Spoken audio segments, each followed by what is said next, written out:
इस दुनिया के अंदर ऐसे ऐसे राज दफन है जिसके बारे में पूरी तरीके से पता लगाना नामुमकिन है। इंसान अपनी अकल का कितना ही इस्तेमाल क्यों ना कर ले, फिर भी वो अल्लाह ताला के छुपे हुए राजों का पूरी तरीके से पता लगा ही नहीं सकता। तो ऐसा ही एक रहस्य से भरा किला जिसको फ़िरोज़ शाह कोतला का किला कहा जाता है, ये किला इतना ज़्यादा भयानक है कि लोगों का मानना है कि यहाँ पर जिन्नात आज भी रहते हैं और लोगों की मनोकामनाएं यानी कि उनकी मुरादें पूरी करते हैं।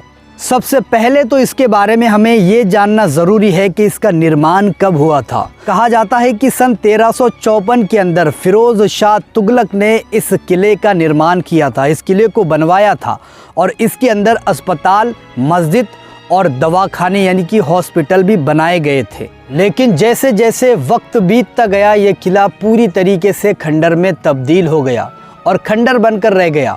लेकिन जिन्नात इस किले से कैसे जुड़ गए उसी के बारे में हम बात करने वाले हैं। कुछ लोगों से इसके बारे में पूछा गया कि जिन्नात इस किले से कैसे जुड़ गए, तो उन्होंने इसके बारे में जवाब दिया कि ये किला वीरान होने की वजह से, अंधेरे में होने की वजह से जिन्नात यहाँ पर आकर के बस गए। लेकिन वही कुछ लोगों का ये भी कहना है कि यहाँ पर एक पहुँचे हुए बुज़ुर्ग आए थे जिनका नाम हज़रत बदरुद्दीन समरकंदी था और उन्होंने जिन्नातों से बातचीत की थी और उसके बाद में लोगों को बताया था कि ये जिन्नात तुम्हारी भलाई के लिए आए हैं, तुम्हारी मदद करने के लिए आए हैं। फिर क्या था, लोगों का हुजूम वहाँ पर लगना शुरू हो गया, लोग वहाँ पर आने लगे और बहुत ही ज़्यादा तादाद में वहाँ पर पहुँचने लगे। अब वहाँ का रूल ये बन गया है कि बड़ी ही दूर दूर से लोग वहाँ पर आते हैं और अपनी अपनी चिट्ठियाँ लिखकर, अपने अपने ख़त लिखकर वहाँ पर लटका देते हैं। उनका ये मानना है कि रात के वक्त में इशा की नमाज के बाद जिन्नात वहाँ पर आते हैं और उनके लिखे हुए ख़त पढ़ते हैं, जो भी उनकी प्रॉब्लम होती है उसको सॉल्व करने में उनकी मदद करते हैं। और वही कई लोग ऐसे हैं जो वहाँ पर चूड़ियाँ भी बांधते हैं, कई लोग ऐसे हैं जो वहाँ पर ताले भी बांधते हैं। यहाँ पर एक पेड़ भी मौजूद है जो कि बरगद का पेड़ है। कहा जाता है ये जितना ही खूबसूरत है उससे कहीं ज़्यादा भयानक भी है, कहीं ज़्यादा डरावना भी है और हज़ारों वाक़ियात यहाँ पर हो गुज़रे हैं। कई लोग ऐसे थे जिनको यहाँ पर आवाज़ें आई है, कई लोग ऐसे थे जिनको यहाँ पर कुछ ना कुछ महसूस हुआ है। एक नहीं बल्कि हज़ारों वाक़ियात यहाँ से हो गुज़रे हैं। अभी हाल फिलहाल में एक वाक़िया वहाँ पर एक बच्ची के साथ भी हुआ है। कहा जाता है कि एक बहुत ही दूर से फैमिली अपने बच्चों के साथ घूमने के लिए वहाँ पर आई थी, लेकिन अचानक ही उनकी बच्ची वहाँ पर रह गई और वो निकल गए, चले गए वो।